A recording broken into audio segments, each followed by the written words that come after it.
시청자 여러분, 요즘 그 TV에서 아궁이다, TV조선의 강적들이다, TV, 라디오, 유튜브, 대학 강의 할 것 없이 활동이 아주 왕성하게 활동하고 있는 문화평론가 김갑수 씨 잘 아시죠?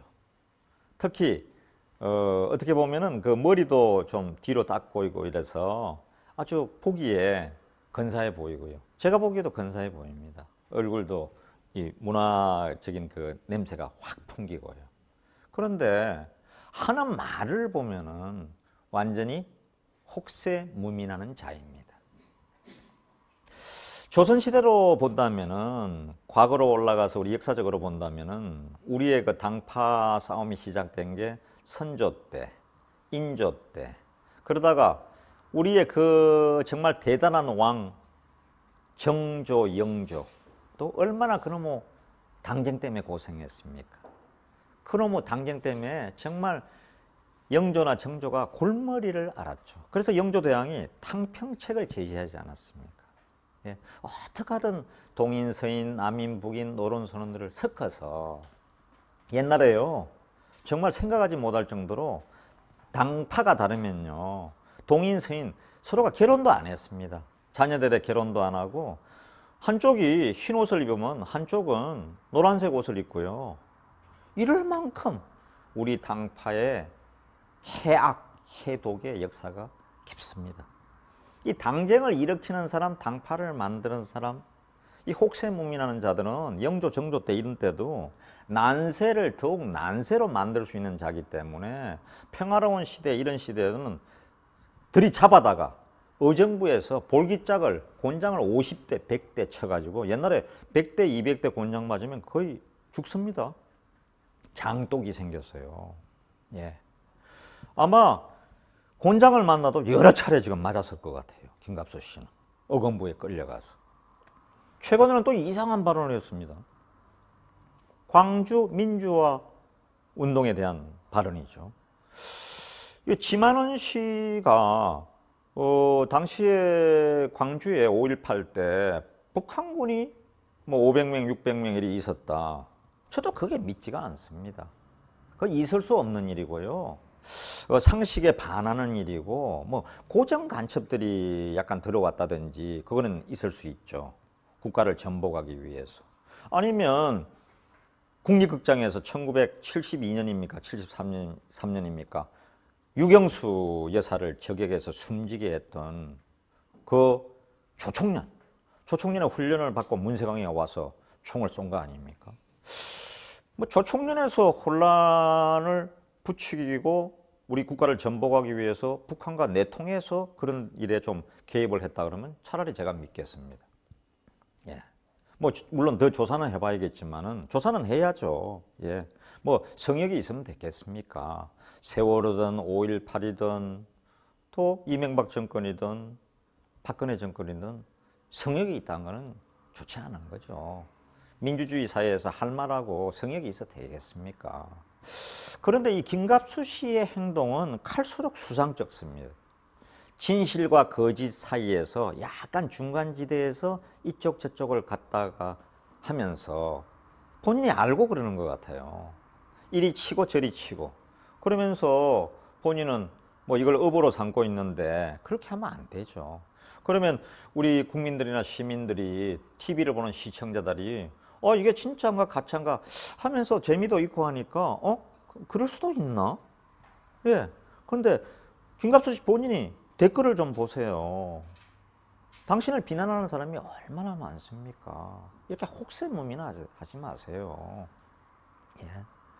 업이 만일에 뭐 필요하면 다른 업을 찾아보시던가. 예.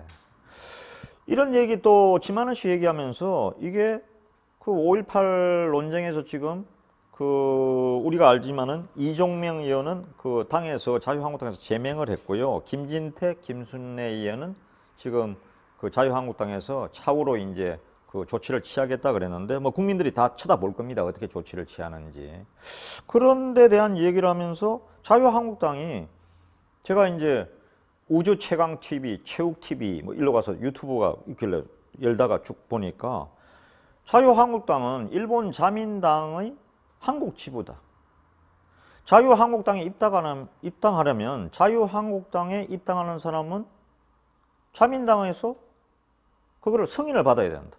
천황폐하 만세하면서 입당을 해야 된다. 이 말도 안 되는, 이게 뭐 중고등학생들도 이런 거 들으면 열받죠. 뭐 말이 되는 소리를 해야죠. 예. 성역이 있으면 안 되겠지만은, 그렇다고 또 전직 대통령을, 박정희 대통령을, 우리의 경제의 기적을 가져온 분을 꼭 띄어내서, 옛날에 일본 육사를 나와서 만주에 가 있었다. 그건 사실이죠. 만주군으로 그거 참전했죠. 그 당시로 그렇게 따지냐면, 제가 예전에 그 제 스승이었던, 언인이었던 김준엽 고려대 총장이나 또 장준하 선생이나 일본 학도맹으로 갔다가 탈출하지 않았습니까?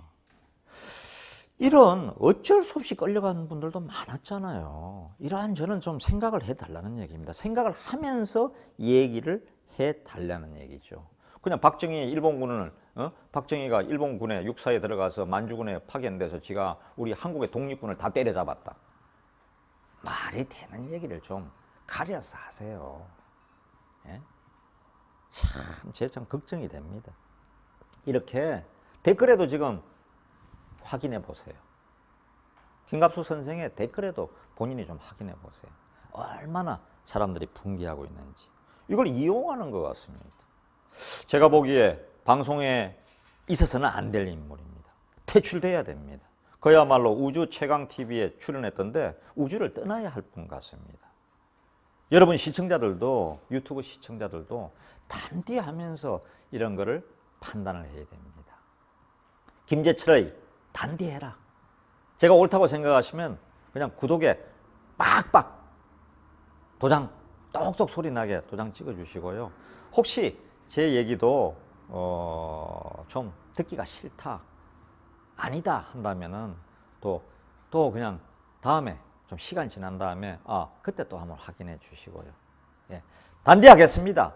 단디해라 TV 정말 국민만 보면서 민만 바라보겠습니다. 350만 경남도민도 바라보겠습니다.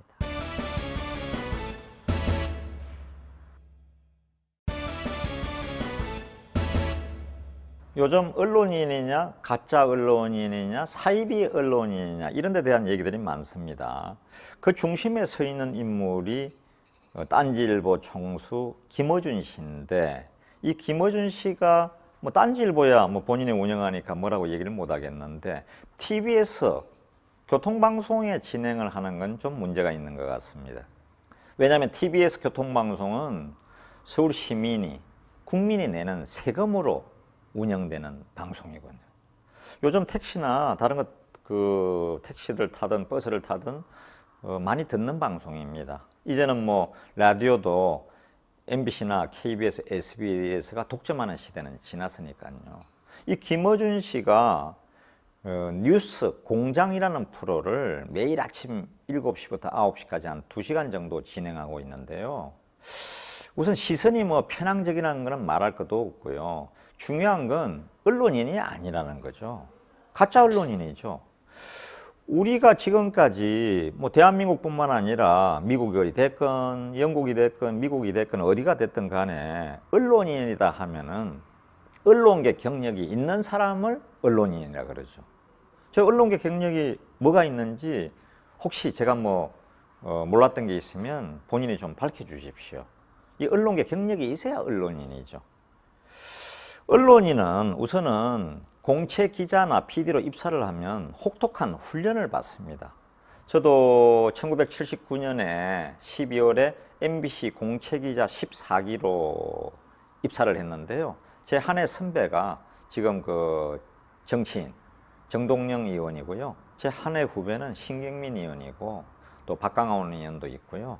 최근에 뭐 법무부 장관으로 입각할 것으로 예상되는 우리 박영선 의원도 저희 MBC 출신이죠.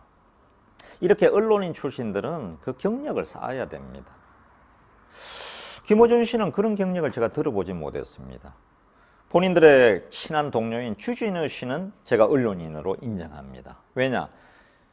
주간지 시사인에서 뭐 열혈 기자로 많이 뛰었지 않습니까? 지금 MBC의 스트레이트라는 프로그램을 매주 한 번 진행을 하고 있죠. 좀 편향적인 게 문제입니다. KBS 같은 경우는 김재동 씨가 그 지금 진행을 하고 있는 프로가 있는데 그 프로는 예를 들어서 정통 뉴스 프로그램은 아닙니다. 그래서 김재동 씨는 어차피 연예인, 엔터테이너죠. 그런 분들이 요즘 진행 많이 할 수 있죠. 김구라 씨가 진행을 하듯이. 그래서 제가 거기에 대해서 뭐 따로 크게 얘기하고 싶지는 않습니다. 김어준 씨는 언론인이 아닌 가짜 언론인이라는 거죠. 제가 지금 경상남도 고향에 와서 방송을 하는데요. 이 지방지 기자도 지방에서도 그래도 여기 있는 뭐 경남도민일보다 경상일보다 경남일보다 부산일보다 국제신문이다 이런 데도 수석 기자를 뽑아서 6개월간은 아주 혹독한 훈련에 들어갑니다.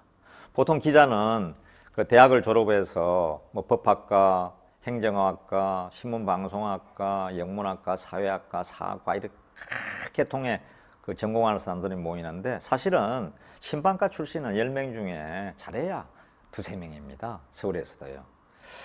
어떻게 하든 그 수석 기자, 수석 PD 기간을 통해서 혹독한 그 훈련을 받거든요. 저 같은 경우도 대부분 처음 들어가면 사건 기자를 많이 하고요. 그래서 여기저기 트레이닝을 시킵니다. 병원도 가고 병원의 영안실도 가고 교통사고 나왔다면 교통사고 시위 났다면 시위 현장에 뛰어다니면서 기사를 송고하고 기사를 쓰면은 선배들이 너 이거 아니잖아. 누가 언제 어디서 무엇을 어떻게 왜 기사의 기본 요소가 안 돼 있잖아. 너 기자 아니야. 기자 그만둬 하고 굉장히 혼을 내거든요. 예. 그래서 어떤 면에서 방송기자나 특히 방송기자가 뭐 방송을 하는데 어떤 때는 좀 더듬고 좀 이럴 때 있지 않습니까? 그런 경우 많습니다. 저도 뭐 많이 더듬었고요. 그게 왜 그러냐 하면 혹독한 훈련을 받았기 때문에 이 기사가 혹시 틀릴까봐 오보를 할까봐 잘못 전할까봐 이렇게 해서 어느 정도 다 겁을 먹고 있죠. 그게 진짜 기자입니다. 근데 김어준 씨나 이런 분들이 진행하는 거 보면 아주 연예인 하듯이 엔터테이너 하듯이 이렇게 그냥 바로바로 재밌게 얘기를 풀어나가잖아요. 거침없이. 볼 때는 시원하죠. 그런데 과연 그 기사들이 확인된 기사냐. 중도에 서서 진보와 보수의 중도에 서서 방송을 하고 있느냐. 이건 참 문제죠. 예. 제가 알기로 TBS 사장님이 이강택 사장님으로 알고 있는데 이강택 사장님은 우수한 분이죠. KBS의 PD 출신이고 언론노조 위원장을 제가 2011년, 12년에 지냈던 걸로 알고 있습니다. 제가 아마 MBC 사장할 때도 언론노조 위원장이었던 것 같은데 TBS 지금 교통방송 사장을 하고 계세요. 박원순 사장이 기회를 줬겠죠. 언론노조 위원장 출신이니까. 뭐 그거는 그렇다 하고요. 어떻게 하든 이강택 사장님도 사람은 이런 제대로 된 기자나 PD를 써주기를 바랍니다. 그게 MBC에 34년간 언론인으로 일했던 제 바람이고 우리 서울 시민의 바람이고 국민의 바람일 것입니다.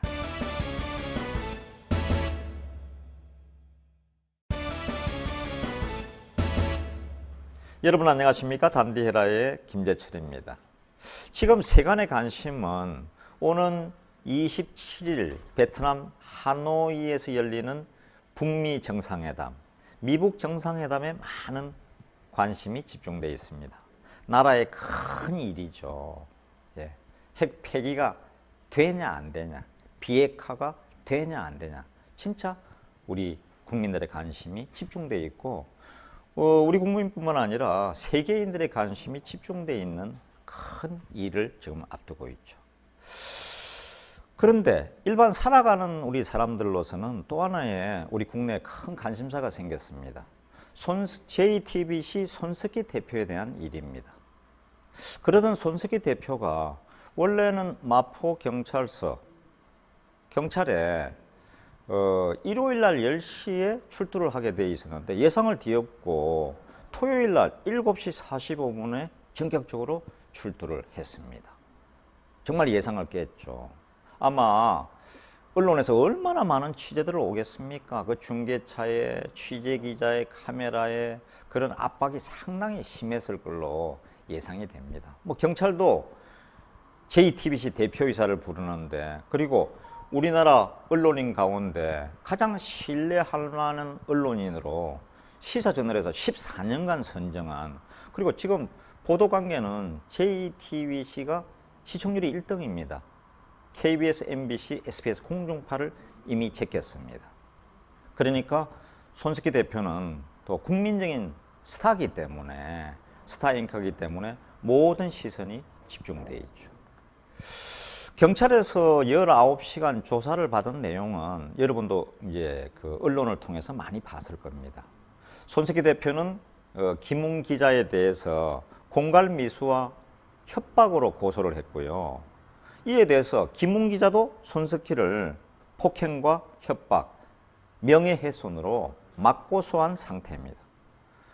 또 하나, 자유청년연합에서 손석희 대표를 업무상 배임으로 고발을 했습니다. 19시간 경찰에서 조사를 받는다고 생각을 해보시죠. 저도 예전에 노조하고 고소 고발 사건이 있어서 서울 영등포 경찰서에 현직 사장 시절에 출두를 해서 한 7, 8시간 조사를 받은 적이 있습니다. 그때도 제가 이제 느낀 건데, 지금 손석희 대표가 19시간 조사를 받으면서 얼마나 사실 자존심 상하고 기분 상하는 일입니까? 예, 또 경찰로서는 조사를 안 할 수 없기 때문에 이런 고소 사건에 대해서 이 사건 담당 형사가 뭐 이것저것 꼬치꼬치 캐물었을 겁니다. 왜냐? 그렇게 해야만 지금 마포경찰서 앞에 있는 서부지검, 서울 서부지방검찰청에서 이 사건을 담당 검사가 지휘를 하고 있는 사건이거든요. 그런데 이게 뭐 보통 사건입니까? 손석희 대표에 대한 사건은 보통 사건이 아니죠. 그래서 수사관도 굉장히 조심스럽게 접근할 걸로 예상이 됩니다. 또 당연히 손석희 대표는 옆에 변호인을 두고 있죠. 그래서 아마 법률적으로 그런 폭행이다, 배임이다 이런 모든 혐의에 대해서 법률적인 조언도 구하고 또 쉬어가면서 또 현직 JTBC 대표이사니까 그런 시간은 경찰에서 당연히 줘야 주면서 하고 있겠죠. 아시는 대로 이 19시간은 손석희 대표로서는 일생에 있어 가장 긴 시간이었을 걸로 생각이 됩니다. 예전에 손석희 대표가 경찰에서 조사를 받은 일이 또 한 번 더 있었거든요. 제가 기억하기로는 1988년 우리 MBC가 파업을 했습니다. 그때는 저도 MBC 사회부에서 사건 기자들을 지휘하는 캡틴, 사회부 사건 기자, 신문의 사회면 있지 않습니까? 그걸 만드는 우리 방송의 책임자로 있었습니다. 그때 방송 민주화 운동이 일어나서 MBC 노조가 회사하고 격렬하게 맞섰죠. 그런데 그때 MBC 경영진 쪽에서 경찰을 불러들였습니다. 그래가지고 불법 파업이라고 우리 MBC 정문 앞에서 여러 사람을 연행해서 잡아갔습니다. 저도 그 현장을 제가 한 식구였으니까 그 옆에서 똑똑하게 보고 있으면서 그 당시에 우리 김종국 노조위원장이나 손석희 대표나 그 현장에서 참으로 안타까운 마음으로 같이 얘기를 나누었던 사람입니다. 그리고 김종국 우리 위원장 같은 경우는 가족에게 전화를 해서 걱정 안 해도 된다고 제가 위로했던 이런 생각이 납니다. 예, 다 우리 한솥밥 먹던 식구였으니까요. 그런데 그때는 명분이 있었습니다. 명분이 정당했습니다. 왜냐? 그 당시 이제 심하게 하면 군사정권 시대인데요. 군사정권이 끝나고 전두환, 노태우 정권으로 이렇게 변했지만은 사실은 언론에 아직도 제 할 말을 하기가 어려운 시대였습니다. 저도 노조원이었는데 우리 보도국을 중심으로 전부 다 거기에서 당당하게 저희가 외쳤죠. 저도 그 당시에 전단지 들고 서울의 지하철과 종로 을지로에서 전단지를 열심히 돌리고 그래서 우리 노조로부터 나중에 상을 받기도 한 적도 있습니다. 그런데 지금의 JTBC 손석희 대표가 당하고 있는 건은 그때와는 완전히 사정이 다르죠. 예. 과천에 상기설계 그 밤늦은 시간에 왜 혼자 갔는지 옆에 과연 동성자가 있었는지 없었는지 어머니인지 아닌지 이로부터 촉발돼서 거기에 이제 교통사고를 내고 돈을 150만 원을 주고 현금 150만 원을 주고 합의를 했는데 뭐 현장 합의죠. 그 이후에 이 사건이 계속 취재를 당하고 있었죠. 김웅 기자가 취재를 하고 있었죠. 이 사건으로 인해서 그 손석희 대표가 김웅 기자에게 약간의 이제 그 달래기 위해서 회유를 했던 정황은 드러나왔지 않습니까? 우선은 일식집에서 매달 1,000만 원씩 일자리를 보장해 주겠다 이런 제의도 하고 아니면 다른 사업을 해봐라 우리 JTBC에서 그 일을 주겠다 이런 제의를 하고 뭐 이런저런 과정에서 손석희 대표는 건드렸다 그러고요. 김웅 기자는 나 맞았다. 이건 폭행이다. 중대한 폭행이다. 내 3주 이거 상해 진단서가 있지 않냐 이래가지고 그 사건으로 인해서 이 사건이 그냥 턱 터져버리면서 그 과천의 상기석에 어떤 일이 있었나 이게 이제 사람들의 또 관원증까지 자극하면서 이렇게 크게 벌어진 것입니다. 어떤 면에서 손석희 대표도 피해자라고 할 수가 있죠. 그런데 이제 그걸 참지 못하고 이제는 뭐 법적으로 문제가 돼서 경찰 조사까지 받게 된 것입니다. 또 필요하면 나중에 검찰 조사도 받게 되겠죠. 이렇게 볼 때 참으로 안타까운 일입니다. 그런데 손석희 대표가 마포시에 출두하는 것을 취재하는 좀 언론들의 태도가 조금 이상합니다. 제가 토요일 날 오후 시간에 오후 서너 시쯤 해가지고 글로 지나갔거든요. 그 공덕동에 간다고. 그래서 일부러 좀 조심스럽게 그리고 자세히 한번 보니까 그 중계차도 잘 보이지 않고요. 대부분 큰 사건이 있으면 중계차로 보도를 하는데 보이지도 않고 그날따라 언론의 보도가 또 토요일이나 일요일이나 상당히 뭐 우리 보통 한 꼭지라고 하는데 간단하게 그냥 처리하고 넘어가더라고요. 그래서 이 언론들의 보도가 좀 이상하다 제가 이런 걸 좀 느끼고 있습니다. 예. 이런 그 언론은 사실은 정정당당하게 보도를 해야 되지 않습니까? 지금도 그 보도 내용들을 보면은 이게 사실인지 이게 거짓인지 약간은 물타기를 해서 사실인 것 같기도 하고 거짓말 같기도 하고 이런 그 백성들은 시민들은 시청자들은 이런데 더 지금 흥미를 갖는 것 같습니다. 어떻게 하든 이제 이 사건은 또 오늘이든 내일이든 아마 김웅 기자가 출두를 할 거고요. 그 이후에도 여기에 관계된 또 시민단체 그 자유청년연합에 고발하는 분도 또 조사를 받아야 되겠고 그래서 뭐 시간이 지나면서 한 달, 두 달 일이 되면서 사건의 기승전결 이게 어떻게 해서 일어난 사건이라는 게 드러나겠죠. 그리고 아마 누가 재판을 받든 간에 또 재판정에서 판사 앞에서 이 사실 여부를 다투게 되겠죠. 하지만 걱정되는 부분은 대한민국의 가장 신뢰받던 우리 그 손석희 대표가 이런 19시간의 경찰 조사를 받았다. 이게 정말 인생에서 아마 가장 긴 시간이었을 겁니다. 예, 그래서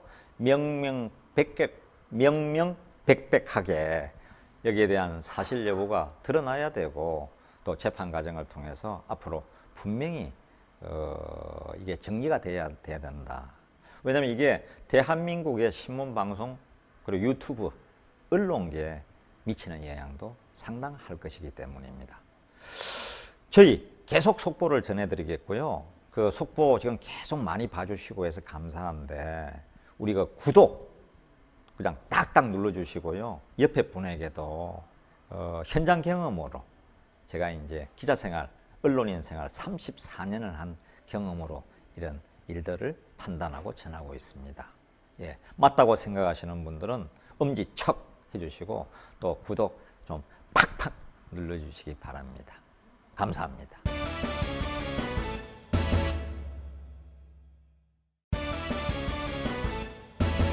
여러분 안녕하십니까? 단디헤라의 김재철입니다. 이제 곧 다음 달이면 이제 봄이 올 텐데 봄이 오기 전에 날씨들이 뿌였습니다. 예, 스모그인지 황사인지 날씨가 요즘 또 자동차 배기가스 때문에 상당히 건강에 좀 안 좋을 경우가 많습니다. 나이 좀 드신 분들은 조심해야겠고요. 아이들도 잘 살펴야 되겠습니다. 그런데 이 스모그나 황사처럼 이 최근에 우리를 갖다가 멍들게 하는 게 또 있습니다. 심하게 하면 어떻게 보면 언론입니다. 대한민국의 언론이 뭐 중앙 언론이 됐건 지역 언론이 됐건 이 백성들에게 국민들에게 해를 끼치는 언론도 참 많은 것 같습니다. 그 중에서도 가장 극악한 것은 이 사실과 거짓 사이를 왔다 갔다 어떤 면에서 약간 물타기를 해서 여러분 그 햄버거 먹을 때 콜라 꼭 있어야 되지 않습니까? 사실 콜라가 완전히 설탕물이잖아요. 몸 다 완전히 다 버리는 거잖아요. 그런데 먹을 때는 너무 맛있거든요. 들을 때는 정말 좋거든요. 이 사실 같기도 하고 거짓말 같기도 하고 이런 게 훨씬 더 뭐 술안주도 되고 학생들이 모였을 때도 토론 그것도 되고 유튜브에서도 막 그런 게 사실인지 아닌지 지금 막 언론뿐만 아니라 유튜브 언론에도 그런 게 너무나 많지 않습니까? 이번에 그걸 생각해 볼 수 있는 우리가 판단해 볼 수 있는 좋은 계기가 하나 있는 것 같습니다. 지금 손석희 JTBC 대표가 경찰에서 조사를 받고 있지 않습니까? 이런 기회에 우리 언론에 대해서도 냉정하게 한번 돌아봐야겠다. 이런 생각이 듭니다. 손석희 대표는 JTBC의 대표이사인데요. 그 홍석현 회장의 중앙홀딩스는 JTBC도 있고 또 중앙일보도 있습니다. 중앙일보가 우리나라에서 얼마나 대단한 신문입니까? 중앙일보 사장은 홍석현 회장의 아들 홍정도 씨가 사장입니다. 이 강남 좌파라고 많이 알려져 있죠. 근데 이분이 중앙일보 창사 50년, 지금으로부터 한 4년 전 일인데 그 2015년에 중앙일보 창사 50주년 미디어 컨퍼런스에서 중앙일보 기자들도 있고요. 당연히 홍석현 회장도 당연히 있죠. 계신데 그 자리에서 이런 얘기를 했습니다. 예. 어떤 얘기를 했느냐. 우리가 이거를 보면 참 놀랄 겁니다. 확인되지 않은 사실도 정보다. 사실이 아닌, 그러니까 확인되지 않은 사실도 정보라는 거죠. 그러면 사실인지 아닌지 미심쩍은데 이것도 정보니까 신문에서 제목으로 다 뽑을 수가 있는 거죠. 최순실에 대한 의혹, 또 청와대 경제정책에 대한 의혹, 박근혜 전 대통령의 사생활에 대한 의혹, 뭐든지 의혹을 붙이면 못 쓸 기사가 어디 있겠습니까? 근데 저도 MBC에 입사를 해서 공채기자 14기로 입사를 해서 한 34년을 MBC에 있었는데 초기에 선배들한테 계속 질책을 당합니다. 사실인지 팩트인지 아닌지 확인하고 써야 된다. 확인되지 않고 쓴 기사는 그건 쓰레기다. 나중에 문제가 생기면 너도 책임을 져야 되고 또 만일에 피해자가 고소 고발까지 하게 된다면 우리 회사에서 그거를 소송 비용이나 우리가 만약에 패소하면 다 거기에 변호사 비용까지 다 물어줘야 된다. 그래서 굉장히 조심하게 됩니다. 잘못된 기사를 한 서너 개 쓰면요. 두세 개만 특정성 기사를 두세 개만 잘못 쓰면 그대로 그냥 잊혀진 기자가 되는 겁니다. 예전에 한국일보에서 호랑이가 나타났다고, 한국산 호랑이가 나타났다고, 백두산 호랑이가 나타났다고 그걸 동물원에 가서 촬영을 해가지고요, 거짓말 기사를 써가지고 한국일보가 아주 쑥대밭처럼 두들겨 맞았지 않습니까? 그 기자 아마 해고됐을 겁니다. 이렇게 기사를 한 것은 정말 확인되지 않은 기사를 쓰면 안 되거든요. 그래서 교육을 철저하게 받았던 거죠. 그런데 여러분 또 기억하실 겁니다. 2008년도인가요? 지금으로부터 따지면 벌써 10년, 11년 전 얘기인데 제가 있던 MBC에서 광우병에 관련한 보도를 했죠. 미국산 쇠고기, 미국산 쇠고기를 먹으면 뇌에 구멍이 뚫릴 수 있다고요. 뇌에 구멍이 뚫릴 수 있다고요. 그래서 미국산 쇠고기를 수입하면 안 된다. 정부 정책에 이제 그냥 두 손 두 발 다 들고 반대하기 시작한 거죠. 광화문에 뭐 그때부터 촛불 집회가 유행하기 시작했지 않습니까? 이명박 그 당시 대통령의 지지도가 50% 중반에서 몇 달 사이에 7%로 떨어졌죠. 7%로. 사람들은 그걸 믿었던 거죠. 그래서 중학생이나 국민학생들도 아빠 소고기, 그때 수입 쇠고기는 뭐 전혀 팔리지가 않았잖아요. 그 이후에 안전하다고 하는데도 수입 쇠고기를 왔는데 사람들이 안 사 먹잖아요. 전부 다 한우만 찾았죠. 비싼 한우만. 지금 수입 쇠고기 안 먹는 사람이 누가 있습니까? 혹시라도 지금 미국산 쇠고기가 1등인데 수입 물량에서 호주산을 제치고 1등인데 그거 먹고 세월 지나갔다고 그 강원병이 만일에 의심이 있다면 안 오겠습니까? 구멍 뚫리면 어떡하죠? 이런 식의 기사를 써서 그 당시에 PD수첩 정말 국가의 존망을 위태롭게까지 했죠. 이만큼 팩트, 사실에 입각한 기사냐 아니냐는 엄청나게 중요한 겁니다. 그런데 JTBC의 손석희 대표이사는 예전에 그 미투 사건이나 여러 가지 이미지 방송은 너무 잘하시는 분이니까 저하고 MBC 한솥밥도 먹었지만은 이게 거짓인지 사실인지 거짓인지를 알 수가 없어요. 햄버거 먹을 때 콜라가 들어가면 맛있는 것처럼요. 사실이 아닌 확인되지 않는 정보로 제 가치가 있다고 그래서 의혹이라는 기사로 계속 그거를 뉴스를 재생산하니까요. 정말 어떤 면에서는 그건 청산가리입니다. 한번 그게 뇌에 꽂히면요, 그걸 믿어버리면 세상을 어떻게 되겠습니까? 지금도 JTBC가 입수했다는 그 태블릿 PC에 대해서 JTBC가 공개를 안 하잖아요. 그 입수경위, 그 다음에 그게 내용에 대한 공개를 다 까놓고 하자고 그래도 안 하잖아요. 시간이 지나면 언젠가 수사가 되고 공개가 되겠죠. 예. 또 거기서도 또 그게 공개가 돼도 사실인지 아닌지 얼마나 그하겠습니까? 예전 같으면요, 이 조선시대나 고려시대 같으면 이 잘못된 기사는, 잘못된 소문은 혹세무민 하는 거잖아요. 예전 같으면 사헌부에서, 지금의 언론이죠, 사헌부 대사관이나 거기 있는 유생들이 나서서 또 좌포청이다 우포청이다 나서서 의검부에서 잡아들여 가지고, 예, 형벌도 가하고 귀양도 보내고 위리안치도 시키고, 위리안치 아시죠? 집에 가두는 거죠. 못 나오게. 얼마나 끔찍한 벌을 내립니까?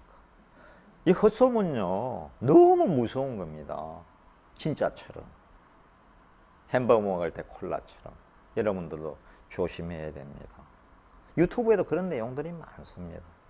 저희 단대는 오직 사실에 입각한, 그리고 그걸 해석해보고 또 추적을 해보는 이런 식으로 보도를 또 진행을 계속 하도록 하겠습니다. 지금 벌어지고 있는 언론에 대해서, 그리고 자칭 언론인에 대해서 이 사람이 과연 언론인의 자격이 있는지를 계속 검증해가는 일을 계속할 것입니다. 여러분, 제 얘기가 맞으시면은 그냥 단비해라 하면서 꾹꾹 구독 눌러주시고요. 또 후원도 해주시고 또 저희가 1년마다 결산을 해서 혹시 저희에게 남는 영업이익이 있으면 그 중에 5%는 IQ 70 이하의 지적장애인협회, 대한민국 지적장애인협회, 이가병 회장님이 계신 지적장애인협회에 기부하도록 하겠습니다. 예. 어떻게 하든 단디해라 자주 봐주시고 계속 봐주십시오. 자, 단디하자!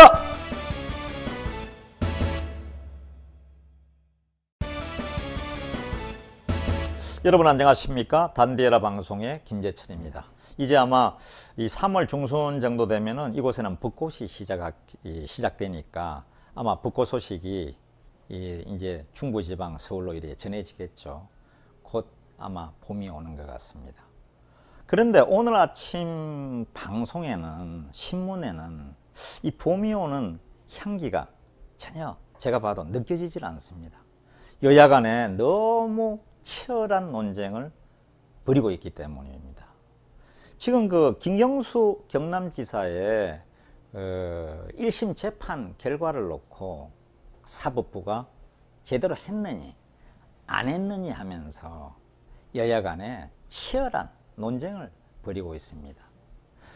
여당의 지도부는 어저께는 재판 내용을 분석하기도 했고요. 전문가들과 함께 했다는 결과를 내놓기도 했고, 뭐 잘못됐다는 얘기죠, 재판이. 그리고는 오늘부터는 그 재판 결과를 가지고 토크쇼에 들어간다는 얘기를 하고 있습니다. 이에 대해서 야당이나 야당을 또 지원하는 패널들은 이게 무슨 얘기냐, 사법부를 공개한다는 것은 있을 수 없는 일이다. 행정부, 입법부, 사법부, 그 중에서도 상권 중에서도 가장 독립돼야 할 사법부를 어떻게 공개를 하느냐, 이런 일은 없었다. 이런 일은 OECD 선진국가에 있을 수 없는 일이다. 아프리카나 중남미라면 몰라도 어떻게 3만 분이나 되는 우리나라에서 이런 일이 일어날 수 있느냐. 지금의 사태를 조선시대로 한번 생각해 보겠습니다. 예전에도 어떤 그 논쟁이 격화되면 조정에서 동인이다, 서인이다, 남인이다, 북인이다, 이 당파가 있는 게 꼭 나쁜 것만은 아닙니다. 이 임금이나 그 조정의 정책에 찬성하는 것도 있고 반대하는 데도 있어야죠. 이리 돼야 언로가 열려 있는 거죠. 그래서 옛날에는 뭐 홍문관의 그 대제학이나 아니면 그 사관원, 옛날에 그 사관원이 조선시대 언론기관인데요. 이 사관원에서 언관들이 뭐 임금에 대해서도 할 말은 다 하지 않습니까? 그래서 그 사초에 그 기록을 하지 않습니까? 그 기록이 남아있는 게 지금의 조선왕조실록이고 이런 거죠. 선조실록이고 뭐 영조실록이고 정조실록이고 다 기록이 되어 있습니다. 과거의 일들이. 그런데 그때도 보면은 어떻게 보면은 그 재판을 하는 기관은 사헌부입니다. 이 대사관이 우두머리죠. 그 위에는 형조, 판서, 형조가 있고요. 그런데 이 재판을 하게 될 때는 사헌부에서 전적으로 책임을 지고, 벌을 줄 사람은 감옥에 가두기도 하고 위리 안치도 시키고 그 결론을 이제 나중에 내서 왕에게 보고를 하게 되죠. 그러면 특별한 일이 없으면 왕이 그렇게 따르게 돼 있습니다. 이게 예전에도 그 삼심제도라고 조선시대도 생각하면 됩니다. 1심에서 끝난 게 아닙니다. 억울하면 또 재심도 요청하고요. 그냥 기본은 삼심제도였습니다. 그래서 옛날에 그 우리 조선시대의 유명한 학자, 특히 정조 시대에 그 정약용 선생은 이런 주장을 더욱더 강하게 했던 분이죠. 하나 더 생각해 본다면 1592년 임진왜란이 일어났지 않습니까? 1592년 임진왜란이 2, 3년 계속되다가 휴전 상태로, 조선과 명나라 외 사이에 휴전 상태로 들어갔고요. 그러다가 그 휴전회담이 그냥 일본에 의해서 없던 걸로 또 명나라에 의해서 없던 걸로 되고, 이러는 과정에서 다시 잊혀진 전쟁 정유재란이 1597년 1월에 일어났죠. 다시 일본 쪽에도 20만 명이 쳐들어왔습니다.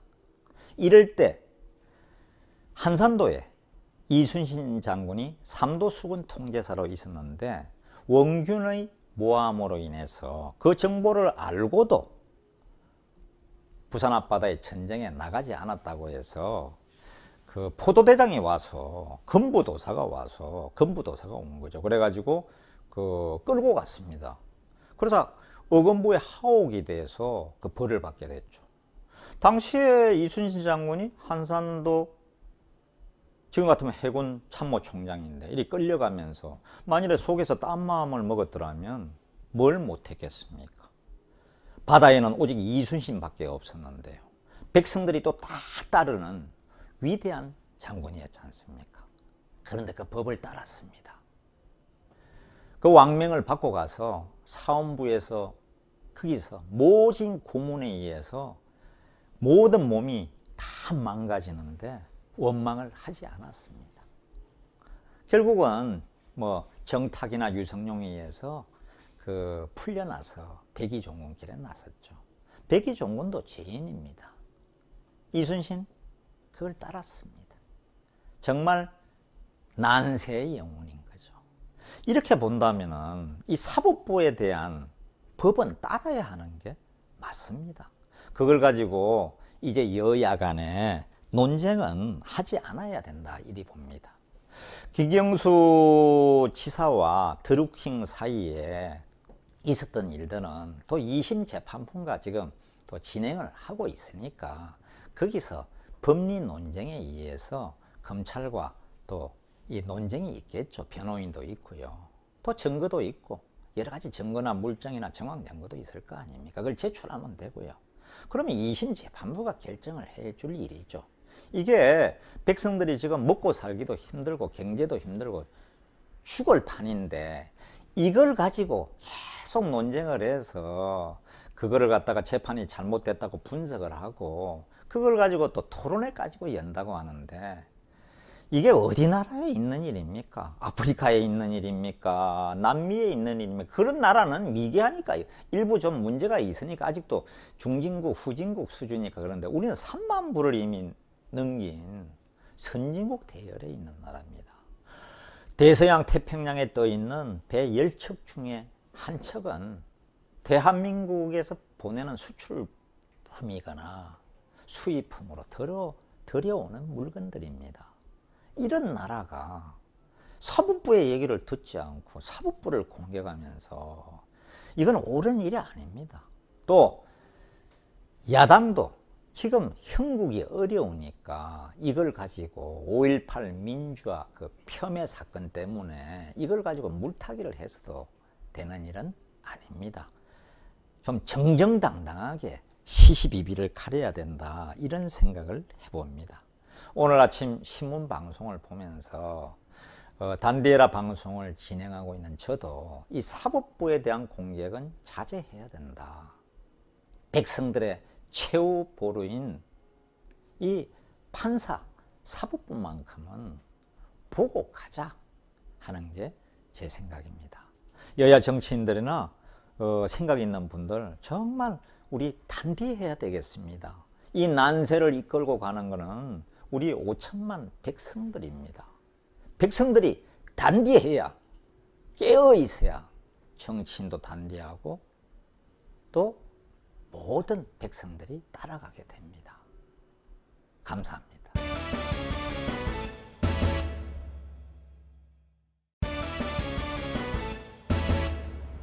안녕하십니까. 단디에라의 김재철입니다.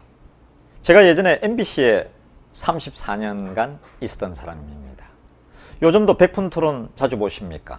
걱정되는 건 시청률이 1%밖에 안 나온다고 하네요. 이 백푼토론이 잘 나가던 때는 지금 JTBC 대표로 있는 손석희 앵커가 진행하던 때였습니다. 그때는 많은 정치인이나 교수나 이런 그 사업하시는 분들이든 여기 백분토론에 나온 걸 영광으로 생각하던 때였습니다. 또 손석희 앵커의知名도도 대단했고요. 그런데 이 100분 토론에 그 단골 손님으로 좀 등장하던 분도 계세요. 그분이 지금의 유시민 노무현 재단 이사장이십니다. 당시에는 그 작가 신분으로 출연을 했고요. 2003년, 4년, 2년 뭐 이럴 때였습니다. 그리고 하도 좀 자주 출연을 해서 제가 그 담당 부장이나 차장이나 그 담당 PD가 거의 이끌어 가거든요. 앵커하고 거의 담당 PD가 이끌어 가는데 이영배 PD라고 있었습니다. 계약직 사원이었죠. 그 밑에 작가가 또 한 서너 명 보조 작가하고 있고요. 돌아가면서 하니까 PD가 한 사람 더 있던 걸로 기억을 합니다. 그런데 하도 그 유시민 이사장이 자주 나오니까 우리 회사 윗분들이 저희 보고 이제 여러 번 얘기를 하죠. 왜 유시민 씨가 그렇게 자주 나오냐고. 그런데 우리 이영배 PD한테나 이제 우리 팀들 작가에게 얘기를 하면 주로 이영배 PD가 주도를 하는데 다른 분들이 섭외가 잘 안 된다는 거예요. 예를 들어서 방송하기 전날, 방송이 생방송인데 방송하기 전날 저녁까지 섭외가 안 된다 그러면 뭐 어떡할 수가 없잖아요. 그 당시 제가 담당 부국장이었습니다. 국장님이 계시고. 이런 일이 자주 있다 보니까 막 그런가 보다 하면서 저도 그냥 넘어가고 이렇게 했는데 지금 생각하면은 그 당시에 이 손석희 앵커와 이영배 그 PD가 자주 불렀구나 하는 이런 생각이 제가 듭니다. 지금 현재 이영배 PD는 조금 전에 제가 전화를 해서 확인해 봤습니다. JTBC에 근무하고 있고요. 얼마 전에 그 손석희 대표가 화면에 나오는데 JTBC에 보니까 그 화면 뉴스룸 그 진행하는 그 뒤에 이영배 PD 얼굴이 보이더라고요. 그래서 아마 지금은 이제 정규직으로 뭐 탄탄하게 자리를 잡았겠죠. 능력도 있는 친구니까요. 예. 제도 고향 쪽의 후배기도 하고요. 그래서 이 프로가 끝나고 이 프로가 그거 하면서 2004년에 이제 그 총선이 국회의원 선거가 있었거든요. 거기에 가서 이제 고향의 그 덕양구에 유시민 씨가 출마를 했는데 상대 후보는 한나라당 이국헌 후보였습니다. 대검찰청 부장검사 출신이었죠. 한 2% 정도 이겼던 걸로 기억합니다. 유시민 씨가 한 41, 2%, 이국헌 씨는 한 39% 받았던 것 같아요. 그럼 결정적인 당락을 결정지는 건 우리 MBC 100분 토론회 출연 때문이었을 거다 하는 게 정치부 기자였던 제 감이기도 합니다. 또 이후에는 또 한 번 더 16대를 거쳐 17대 국회의원이 됐고요. 노무현 대통령 당선으로 해서 보건복지부 장관 해서 그 다음부터는 뭐 성성장구해서 뵙기가 나중에는 갈수록 더 힘들어졌죠. 그래서 유시민 대표가 지금 이제 대권 후보로까지 나서고 있는데 본인은 뭐 안 하겠다고 고사하고 계시지만은 이 출세 가도에는 손석희 대표 그리고 지금 JTBC 손석희 대표 밑에 있는 이영배 PD가 결정적이었다. 제 생각이 틀린 생각이 아닐 것입니다. 예. 우리 언론인들 참 단디해야 됩니다. 이 신문이나 방송에 글 한 줄, 말 한마디가 사람도 죽일 수 있고요. 그 사람을 크게 띄울 수도 있거든요. 그러니까 정말 탄탄한 기준에 의해서 제대로 뽑아야 된다. 제대로 출연시켜야 된다. 이런 생각이 듭니다. 제가 다음 주에는 지금 현재 MBC나 KBS 공영방송이라고 하는 그 PD 기자의 거의 뭐 8, 90%는 민주노총에 소속된 노조원들입니다. 저도 옛날에는 과거에는 MBC의 노조원이었죠. 왜냐하면 노조원이 아니고는 저희는 생존이 불가능한 회사가 MBC입니다.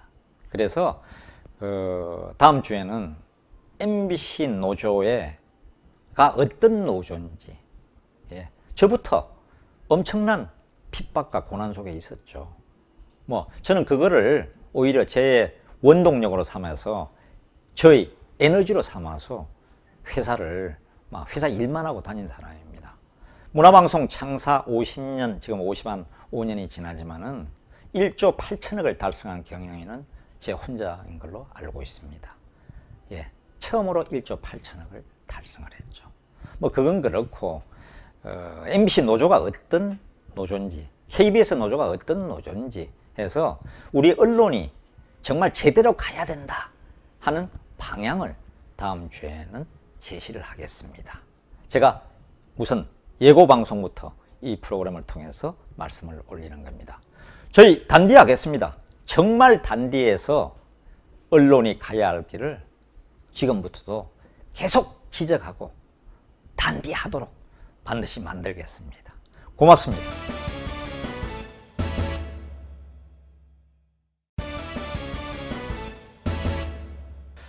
여러분 안녕하십니까? 단디에라TV 김재철입니다. 저는 고향인 경상남도에서 오늘 또 이동 스튜디오에서 방송을 하고 있습니다.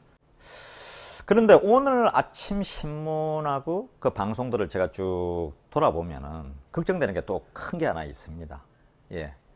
그 방송에서도 계속 취급하고 있는데 요즘 그 아르바이트 자리 이런 것도 청년 백수 아르바이트 자리를 너무 구하기가 힘들다는 거죠. 근데 이거는 서울이나 수도권보다는 지방에서는 정말 심각합니다. 예를 들어서 식당이나 편의점이나 주유소나 이렇게 들어가려면 얼마 전 1, 2년 전까지는 그런 대로 그 구하는 사람들이 많아서 들어가기가 그리 어렵지는 않았다고 하는데요.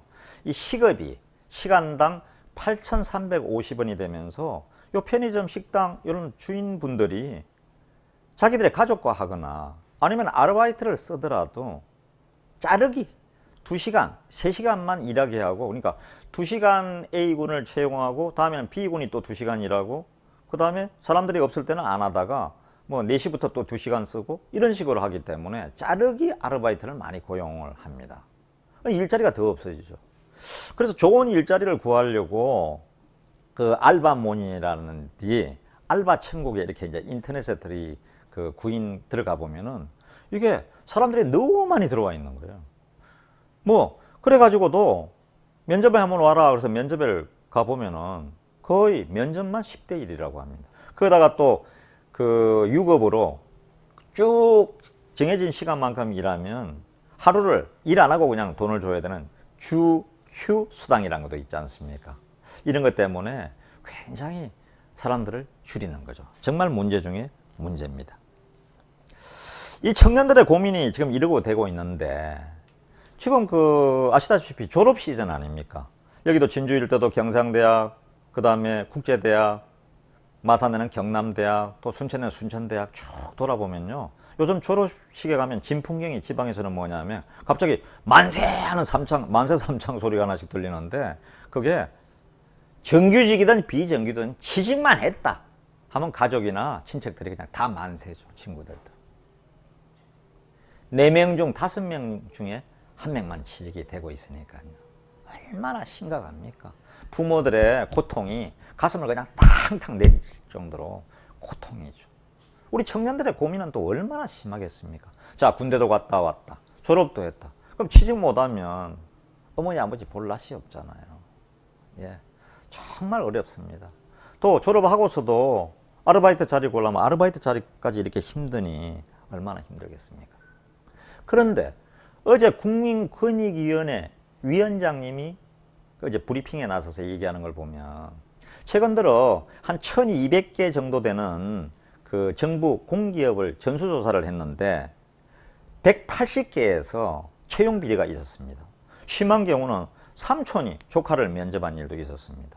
이게 무슨 일입니까? 예? 이 청년들을 완전히 힘 빠지게 하는 거 아닙니까? 공무원 하든가 요즘 공기업 가는 게 그나마 꿈인데, 예? 민간기업은 이런 일이 더 있을 거라 생각하고, 얼마 전에도 그 은행장들도 채용 비리 때문에 다 지금 줄줄이 지금 재판받거나, 예? 감옥에 갔지 않습니까? 이 참 심각한 문제입니다.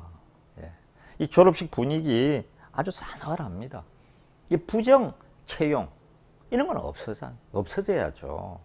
진짜 과정도 공정하고 결과도 공정해야죠. 예? 이래서는 정말 안 됩니다. 또 하나는 이 서울시에서 최근 또 보니까 서울시에서 얼마 전에도 뭐 시범 사업 한다고 청년들에게 이제 50만 원씩 이렇게 줬지 않습니까?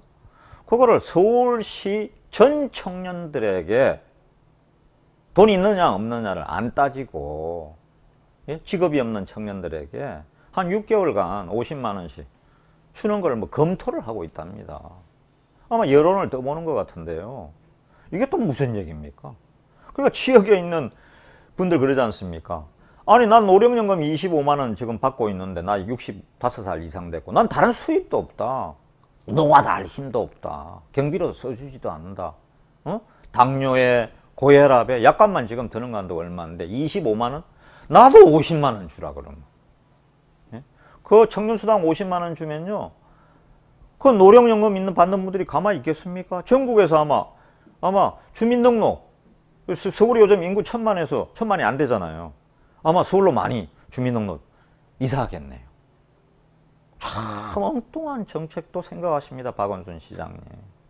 이 공무원들이 더 문제입니다. 서울시 산하 공무원들이 전부 다 잘 보이려고 줄 서기 위해서, 예? 전부 다 그런 것만, 시장의 입맛에 맞는 복지에 대한 거 뭐 이런 것만 만들어서 자꾸 올리니까 참 제대로 된 걸 해야 될 거 아닙니까? 이런 게 참 문제인 것 같습니다. 홍남기 경제부총리도 청년 실업이 진짜 문제라고 하지 않았습니까? 지난 1월 우리 청년들 실업률이 8.9%입니다. 37만 명이 일을 하고 싶은데도 일자리를 못 구하는 이 처참한 현실을 어떻게 해야 됩니까? 참, 이런 성장이 해야 된다고 소득 주도 성장을 주창했던 장하성 전 청와대 정책실장님은 어디에 계십니까? 소득 주도 성장이란 거 이제는 안 되니까 지금 국민들은 뭐라고 그러는지 아십니까? 세금 주도 성장이죠. 팍팍 세금 받아서 그냥 그대로, 예? 퍼붓는 거죠. 근데 성장이 됩니까? 청년 실업, 30, 40대 또 해직자들 실업률 계속 올라가고 있지 않습니까? 수출도 떨어지는 판에, 예? 또 노조 질질 끌려다니고 이래가지고 나라가 제대로 되겠습니까? 홍남기 경제부총리야 특히 경제 강요들이나 거기에 있는 우리 공무원들 그야말로 우리 지역 사회를 위해서, 나라를 위해서 단디해야 됩니다. 옛날에요, 세종대왕께서, 조선시대 그 영면한 세종대왕께서 이게 보니까 그전에도 다 물물교환이었거든요. 예를 들어서 닭 2마리 가져오면 생선 대구하고 뭐 가자미하고 10마리, 20마리, 30마리하고 바꾸고, 또 뭐 마늘 한 10뿌리 가져오면은 요 물고기 또 한 2마리, 뭐 청어 5마리하고 바꾸고 이런 시대였거든요. 그래서 세종대왕이 안 된다. 백성들을 위해서 이거를 살리기 위해서는 화폐를 만들어야겠다. 근데 화폐를 만들어 가지고 이제 쭉 전국에서 화폐를 쓰게 했습니다. 그 화폐를 쓰지 않으면 포도청에서 잡아다가 볼기도 치고 감옥에 보내고 이런 판이었습니다. 살벌했죠. 그래가지고 1, 2년을 해봤는데 그게 아니에요. 백성들이 원하는 건 그 시대에서는 물물교환이었습니다. 그냥 내 쌀 한 가마 가져가면은 닭 5마리하고 바꾸고 이렇게 사는데, 아버지 아플 때는, 예? 아버지 아플 때는 물고기 그냥 청어다 대구다 또 가자미다 들고 가서 이 한의원에 가서 약도 타다 먹고 이랬는데, 갑자기 그놈의 화폐란 걸 쓰니까 백성들로서는 초기에 너무 불편했던 거죠. 1, 2년이. 그래서 세종대왕이 하나 깨달으셨다고 합니다. 백성이 원하지 않는 정책은 정책이 될 수가 없다. 포기했습니다. 세종대왕께서. 그런데 우리 지금 이 정권은, 우리 서울시장이나 경제팀들은 본인이 옳다 그러면 무조건 옳다고 밀어가는 것 같습니다. 이제 좀 고치셔야 될 것 같습니다. 정말 단디해서 우리의 청년들에게 꿈을 주고 아르바이트 자리 좀 팍팍 나오고, 내년 졸업식 때는 정말 부모들이 환하게, 예? 그래도 10명이 졸업하면 8, 9명 취직이 돼야죠. 그런 시대가 정말 정의로운 공정한 대한민국 아니겠습니까? 단대합시다.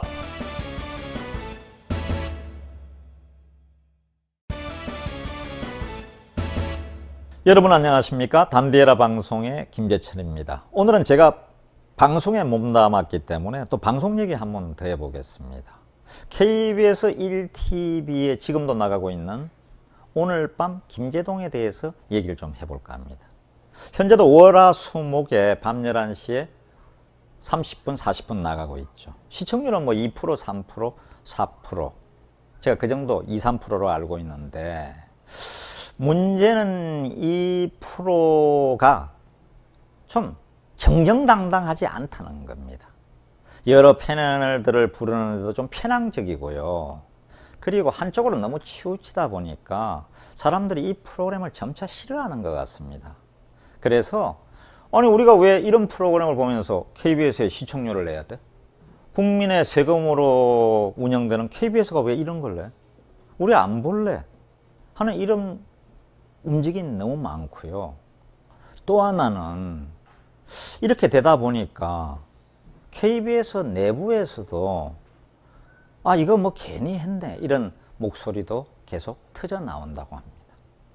제일 처음에 방송이 시작될 때는 KBS 기자나 PD 중 일부 그리고 KBS 공영노조에서 크게 반발한 걸로 저도 들어서 알고 있습니다. 그런데 지금은 조용합니다. 이게 KBS PD나 기자가 이 민주노총 소속 분들이 90%인데 그래서 그런 겁니까? 아니면 노조위원장 출신들이 KBS나 MBC에 지금 사장이 돼서 다 그렇습니까? 뭐 과거에 뭘 했든지 간에 방송은 국민의 공기입니다. 예. 그러면 이 형평은 맞춰주는 게 저는 도리라고 봅니다. 이 JTBC에서 인기리에 끝났지만은 대부분 스카이캐슬 출신 분들 아닙니까? 그러면은 정말 똑똑한 분들 아닙니까?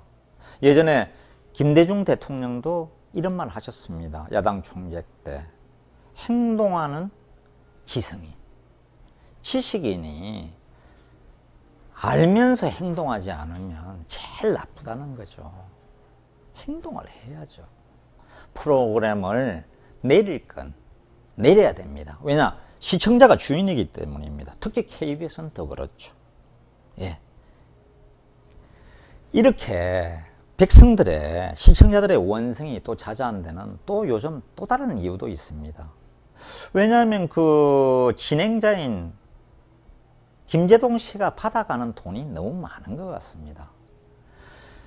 월화수목 일주일에 4번을 하는데 회당 350만 원이니까 매주 1,400만 원이고요. 한 달에 5,600만 원이고요. 그러면 1년이면 6억이 넘습니다. 너무 큰 돈입니다. 아마 제가 보기에는 KBS 양성동 사장님의 연봉도 여기에 뭐 3분의 1을 조금 넘을 겁니다. 저도 받아봐서 아니까요. 이렇게 해서는 안 되죠. 국민의 시청료와 세금으로 운영되는 공영방송 KBS가 국민이 싫어하는 프로를 계속 내야 할 이유나 명분은 없지 않습니까? 좀 KBS 계신 기자나 PD가 각성을 해야 된다. 저는 이리 생각합니다.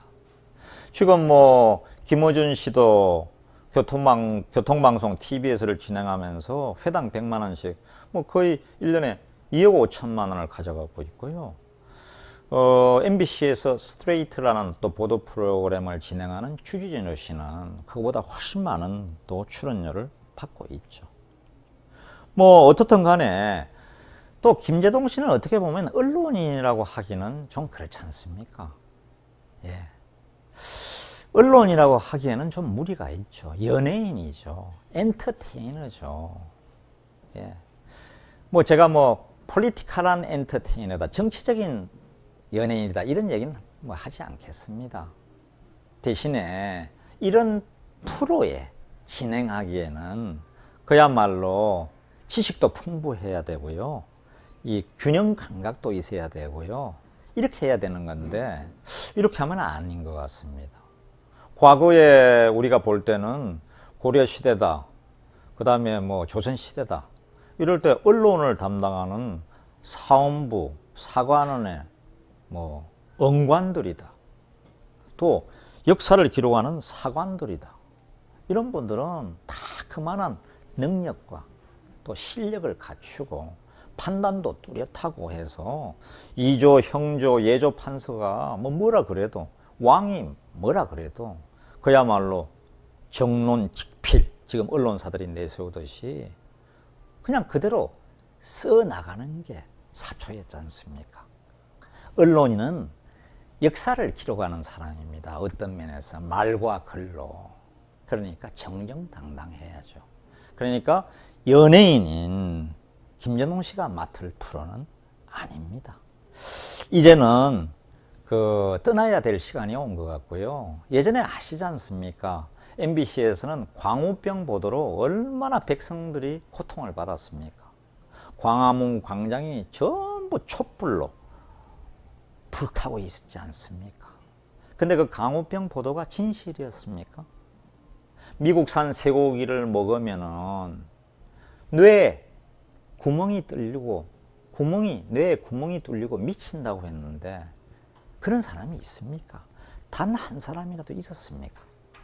그때 쇠고기 안 먹었던 사람들 지금 다 후회하고 있습니다. 지금 수입되는 쇠고기 중에서 가장 많은 양을 소비하는 것이 미국산 쇠고기입니다. 어떻든 간에 뭐 제가 그 과거 얘기도 했습니다만은 언론은 정말 이렇게 사회의 공기입니다. 잘못된 방송을 하거나 잘못된 신문 기사를 보고 그렇게 행동하면 우리 백성들은 그대로 고통을 받고 또 심하게 하면 사회가 흔들하고 나라가 흔들려 버립니다. 예. 김제동 씨는 이제 떠나야 할 그때가 온 것 같습니다. 지금까지 단디에라 방송 단디하자!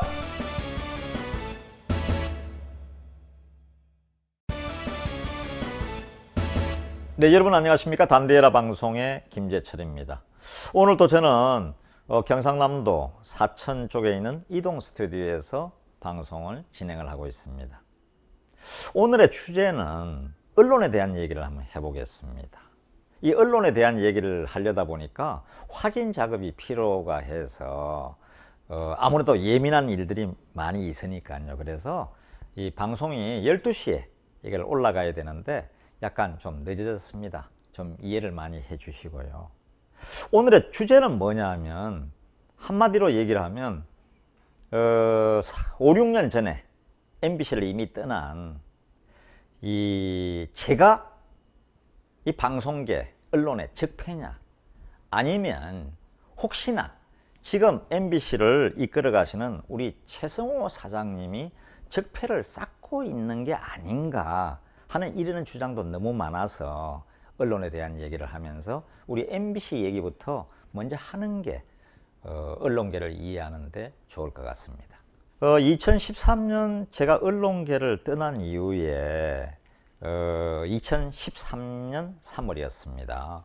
이 이후에 김종국 사장이 한 10개월 사장을 했고요.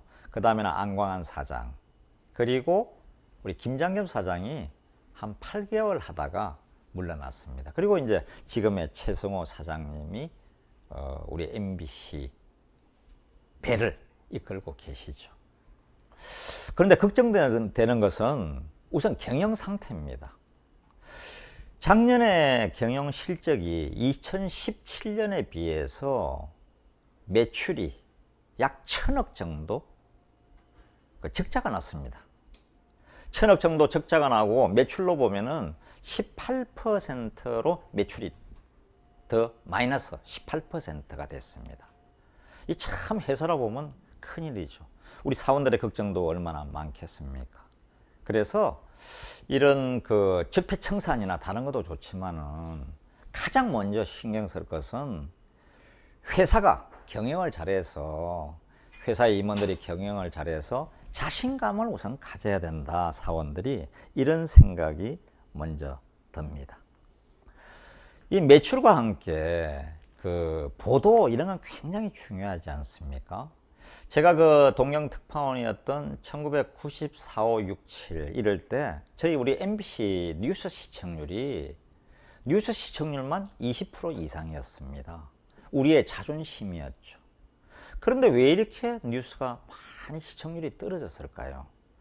제일 큰 책임을 묻는 분들 중에는 제가 잘못했다는 분들도 있습니다. 그건 아마 그 제가 낙하산으로 왔느니 안 왔느니 해가지고 또 34년간 30년간 다녔던 사람이 사장이 되는 게 과연 낙하산입니까? 참 이것도 다음에 또 한번 짚어보도록 하겠습니다. 그런데 우리가 여러 가지 생각을 해볼 때 이 보도가 지금 이렇게 참 안 좋은데 걱정이 되는데, 물론 공중파 3사가 다 어렵습니다. KBS도 10%, 11~12%로 이미 반토막 났고요. SBS는 뭐 한 4% 정도 돼서 3~4~5% MBC, SBS가 지금 뉴스 시청률을 보이고 있습니다. 그래서 또 얘기를 하자면은 이 균형을 잡아야 되는데 한쪽으로 이게 쏠림 현상, 너무 편향적이다 보니까 다 떠나지 않습니까? 그래서 요즘은 저도 그래서 유튜브로 방송을 합니다만은 유튜브로 이 세상 돌아가는 걸 보는 사람들이 정말 예상보다 훨씬 더 많아졌습니다. 그리고 대부분 또 네이버로 정리해 버리고요. 신문도 이제는 잘 보질 않습니다. 제가 여기 경상남도에 와 있는데 이 경남의 창원, 마산, 옆에 있는 순천, 거창, 함안 뭐 어디를 경주를 다녀봐도요. 신문 사기가 힘듭니다. 편의점에 가야 겨우 2~3개 있고요. 아니면 꼭 시외버스 터미널에 가서 지금도 신문을 사다 봅니다. 정말 힘들거든요. 물론 배달해 주면 그 배달하는 집들은 배달을 해주죠. 이렇게 뉴스를 보는 게 다변화됐습니다. 그렇지만은 정말 뉴스의 형태를 바꾸고 심층 보도를 하고 일신 매일매일 새로운 보도 이거 자세를 보인다면은 뉴스 시청률도 좋아질 거다 이런 생각이 있습니다. 걱정 중에 또 큰 걱정은 드라마입니다. 이 드라마란 게 회사를 이끌어가는 큰 분위기거든요. 사람들은 뉴스보다도 일반 시청자들은 황후의 품격을 하나? 뭘 하지? 미스터 선샤인을 하나? 스카이캐슬을 하나? 이게 드라마를 보면서 회사의 분위기를 이끌어가는 데는 드라마가 참으로 중요합니다. 근데 요즘 제대로 된 드라마가 MBC가 못 만들고 있습니다. 그러니까 스카이캐슬이다, 미스터 선샤인이다, 이런 종편 드라마가 확 뜨게 되죠. 이제 뭐 1급 드라마 배우들도 예전에는 뭐 이병헌 씨나 이런 분들이 어디 이순재 씨나 이런 분들이 종편에 가서 하려고 했습니까? 이제는 그게 아니지 않습니까? 시장이 확 넓어졌습니다. 어떻게 하든 드라마나 예능국 분들을 사기를 진작시켜서 밤에도 사람들을 만나게 하고 계속 아이디어를 짜내게 하는 길만이 예능이나 드라마가 돌아오는 길이다. 저는 이렇게 생각을 하고 있습니다. 여러 가지 뭐 얘기들이 있겠지만은 이렇게 만들어 가야 된다 하는 게 제 생각입니다. 또 하나 걱정되는 상황은 최근에 MBC 내에서 벌어지고 있는 명태에 대한 얘기들입니다. 이미 작년 12월에 93명이 명태를 신청했고 그 중에서 50명이 명태를 했다고 들었고요. 그 중에 몇 사람은 2~3명을 제가 식사를 하면서 만나보기도 했습니다. 그런데 50명은 또 명태를 시키면서 43명은 명태를 시키지를 않았습니다. 아마 우리 그 MBC 정상화위원회가 있어서 지금 우리 그 MBC 정상화위원회에서 옛날에 잘못된 보도나 시사 프로그램에 문제됐던 사람들을 MBC 정상화위원회에서 평가를 계속 하고 있는데요. 예를 들어서 워싱턴 특파원을 하던 현원석 기자 같은 친구는 아예 그냥 해고를 당하지도 않았습니까? 그런데 일단 명퇴하겠다는 사람 그냥 명퇴도 좀 하게 해 주십시오. 이번 2월 달에도 2월 말에 또 명퇴를 뭐 30명이 신청했다고 하는데 3명만 허가가 됐다, 승인이 됐다 이런 얘기를 듣고 있어서 참으로 걱정입니다. 또 하나는 이 특파원 얘기입니다. 이 특파원들은 MBC의 간판 얼굴들인데 예전에 특파원을 가면 최소한 2년을 보장했고 대부분이 3년의 임기를 채웠습니다. 능력이 안 되면 대부분 2년 만에 많이 또 불러들이기도 했죠. 한 사람씩. 그런데 문제는 뭐냐면 아이들이 학교를 다니지 않습니까? 제가 최근에 도쿄 특파원으로 있던 TBS 보던 우리 강명일 후배가 들어왔다는 얘기를 들었습니다. 예, 1년 만에. 그러면 그 학교를 다니는 아이들이 얼마나 혼란스럽겠습니까? 그래서 이 특파원의 문제는 신중해야 된다. 물론 뭐 저 청와대 출입하던 박승준 기자가 전 사장 임은진이 방콕 특파원으로 발령을 냈는데 아이와 엄마가 먼저 가 있다가 결국은 본인이 또 회사를 다닐 수 없게 돼서 가족들이 다 돌아왔다는 얘기도 듣고 있습니다. 되도록이면 특파원에 대한 얘기는 좀 더 부드럽게 좀 앉는 자세로 아이들에게 부담을 주면 안 될 것 같습니다. 이런 얘기도 있고요. 또 하나는 우리가 이 적자가 또 참 많이 났지 않습니까? 이 아까도 얘기를 들었지만 제일 중요한 건 일단은 경영 상태가 좋아져야 우리 회사 분위기가 항상 좋아집니다. 일하는 간부나 사원들이 다 마찬가지죠. 그래서 경영이 좋아야만 계속 연수도 가고 또 단기 연수도 가고 하면서 계속 경험을 하고 PD든 기자든 아니면 사업에 있는 분들이든 많이 봐야 새로운 아이디어를 가져와야만 회사가 다시 경영 상태나 시청률이나 모든 게 회복이 될 수 있을 것입니다. 그래서 뭐 어차피 난 적자는 할 수 없고요. 경영 상태를 좀 더 확실하게 만들어서 회사의 경쟁력을 좀 더 키웠으면 좋겠다. 본사뿐만 아니라 계열사 18개 계열사 전체까지 1000억 이상이 다 우리가 적자가 났는데 어떻게든 경영을 단디해서 MBC, 새로운 MBC, 도약하는 MBC, 최고의 MBC로 다시 만들어야겠다 이런 생각이 듭니다. 제가 적폐의 대상이든 최성호 사장님이 적폐를 쌓고 있던 이거보다 더 중요한 것은 정말 MBC를 제대로 된 MBC를 만들어서 시청자들에게 국민들에게 언론으로서 제대로 봉사하고 문화와 함께 예술적으로도 MBC를 국민들을 잘 이끌어 가야 된다 이런 게 제 생각입니다. 단디 하자는 뜻에서 제가 이름을 보고 한 거니까 우리 최성호 사장님 너무 섭섭하게는 생각하지 마십시오.